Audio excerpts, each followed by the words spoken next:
Deus está morto. E nós o matamos. Aquele que luta com monstros deve ter cuidado para não se tornar também um monstro. É preciso ter o caos dentro de si para dar a luz a uma estrela brilhante.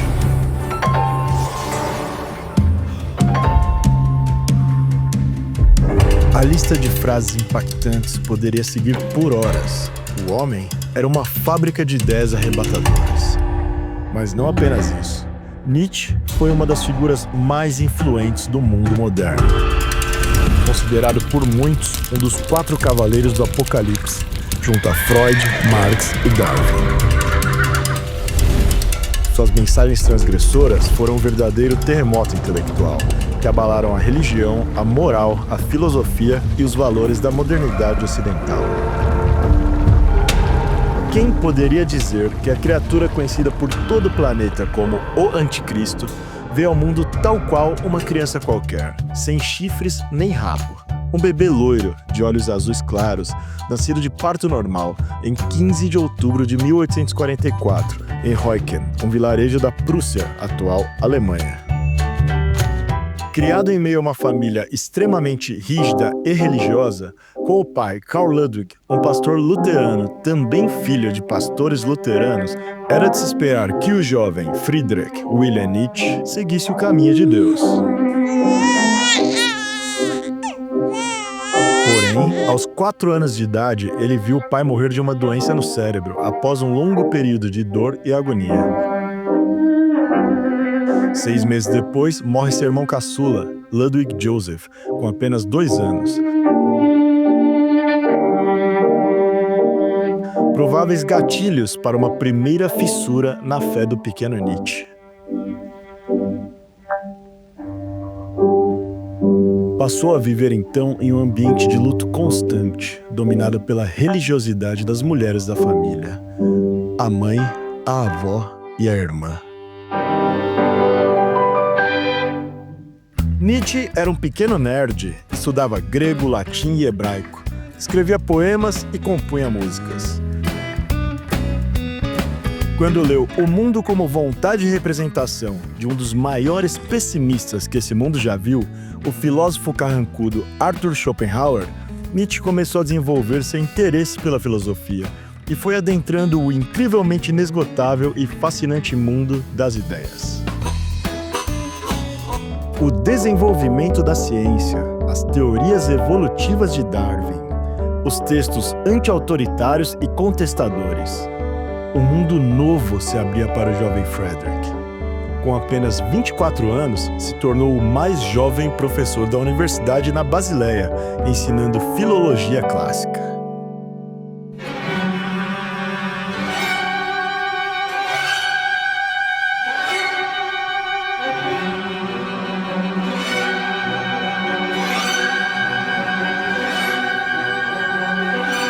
Por intermédio de um amigo em comum, conheceu o compositor Richard Wagner, cuja música causava em Nietzsche enorme fascínio.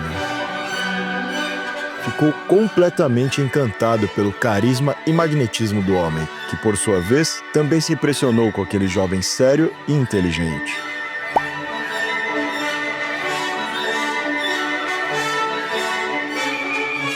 Tornou-se então um assíduo frequentador da mansão de Wagner e sua esposa, Cosima, pela qual Friedrich desenvolveu uma secreta obsessão luxuriosa.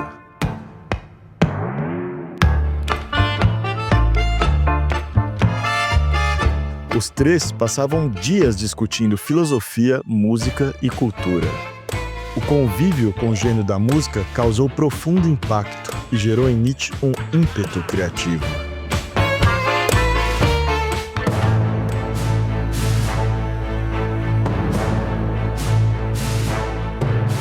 Influenciado pela obra de Wagner, Nietzsche escreveu seu primeiro livro,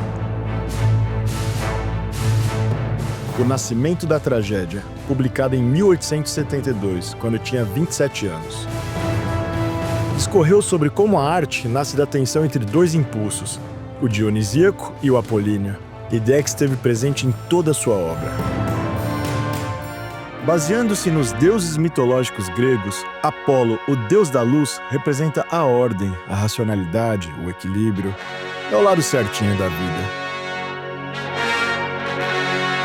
Enquanto Dionísio é o deus do vinho, da esbórnia, representa o caos, a festa, o êxtase.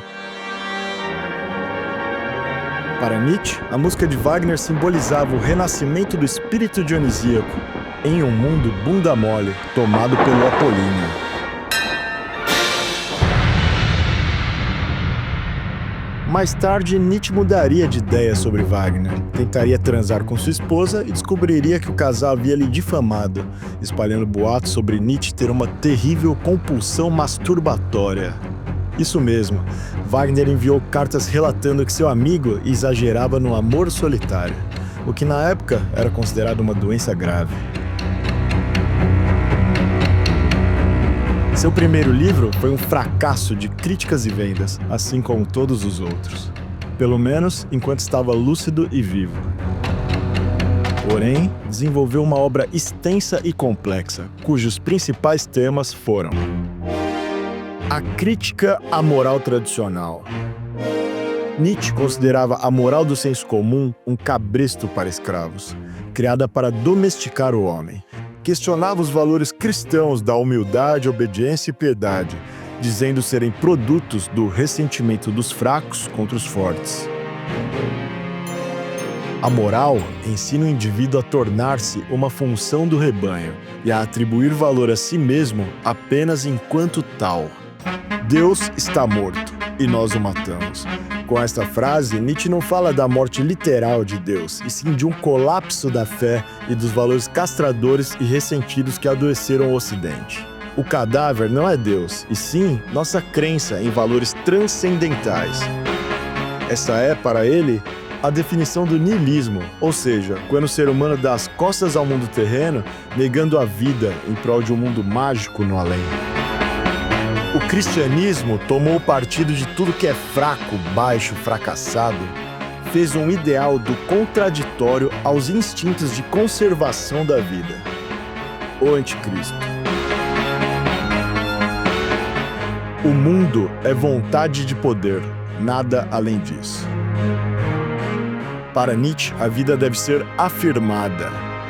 Ela é guiada por uma ânsia de expansão, superação, de querer mais. Não há uma harmonia, mas sim uma luta de forças. A vida é mais do que mera sobrevivência, é uma autoafirmação. Onde encontrei um ser vivo, encontrei vontade de poder. E mesmo na vontade do que serve, encontrei vontade de ser senhor. Assim falou Zaratustra. Eu vos ensino o além do homem. O homem é algo que deve ser superado. Eis então que surge o super-homem, não aquele de colã azul e cueca vermelha, e muito menos uma raça superior, como os nazistas deturparam a ideia, mas o homem que supera o senso comum e cria seus próprios valores. É o homem que não se refugia no além. É o ser que afirma a vida, cria seu próprio sentido e faz dos seus dias uma obra de arte. Nietzsche propõe um desafio, um teste existencial, o eterno retorno. E se um dia ou uma noite um demônio te seguisse até a tua mais solitária solidão e dissesse: esta vida, tal como a vives agora e como a vivestes, terás de vivê-la ainda uma vez e inúmeras vezes. E nada haverá de novo nela, mas cada dor e cada prazer retornarão para ti. É uma questão ética e existencial. Você tem feito o melhor que pode com a sua vida? Nietzsche escrevia de forma poética, através de aforismos. Dizia filosofar com um martelo. Cada máxima é como um soco, recheada de ironia, sátira e sarcasmo.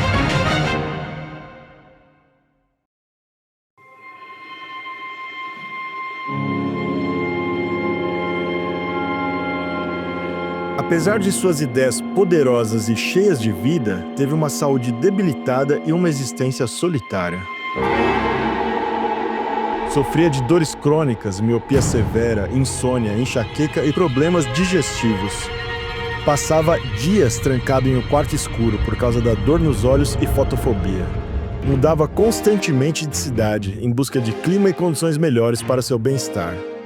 Essa vida errante, marcada por doenças e recomeços, o levou a longas caminhadas solitárias pelas montanhas da Suíça e da Itália, sobretudo em Sils Maria e Turim, onde, entre crises de dor e ar puro, Nietzsche dizia se sentir verdadeiramente vivo.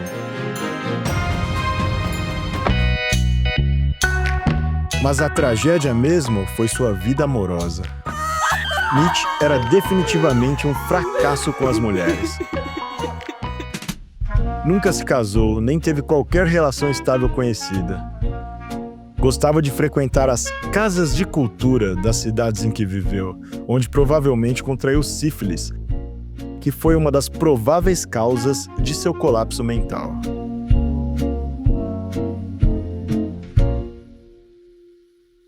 Uma mulher, porém, tirou o filósofo do eixo, a famosa Lou Andreas Salomé. Jovem russa brilhante, livre e independente. Que além de ter feito o bigodudo chorar de raiva, também fez a cabeça de outros grandes homens, como o poeta Rainer Maria Rilke e o psicanalista Sigmund Freud. Nietzsche ficou alucinado por Lou e a pediu em casamento 2 vezes. Ambos os pedidos foram rejeitados. Eis que, em 1889, Nietzsche vivia em Turim, na Itália. Foi o auge de sua produção intelectual. Começou então a perder a sanidade. Certo dia, caminhava pela Piazza Carlo Alberto quando viu um cocheiro chicoteando brutalmente seu cavalo.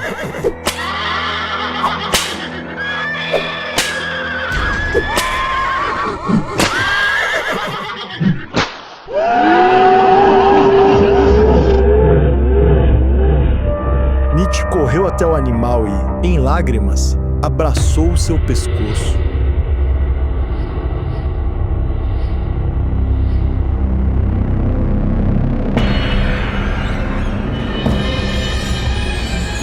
E desabou em um colapso nervoso.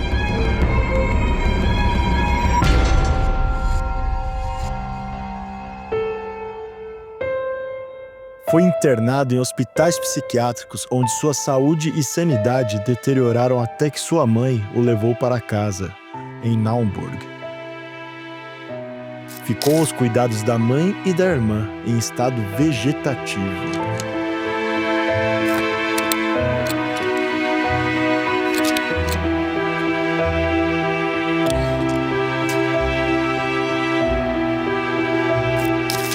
Nietzsche nunca havia tido boa relação com a irmã, Elisabeth, que além de fanática religiosa, era antissemita e nacionalista.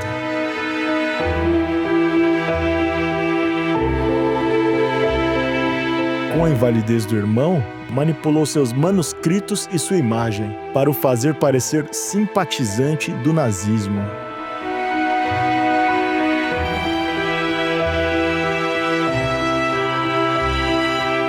Nietzsche relatou que sua mãe e irmã eram o maior impedimento a seu conceito de eterno retorno. Disse que viver outra vida ao lado daquelas mulheres seria insuportável. Morreu 11 anos após o colapso em Turim, em 25 de agosto de 1900, aos 55 anos. Elizabeth organizou um enterro cristão, agindo contra tudo que o irmão acreditou e lutou durante sua vida.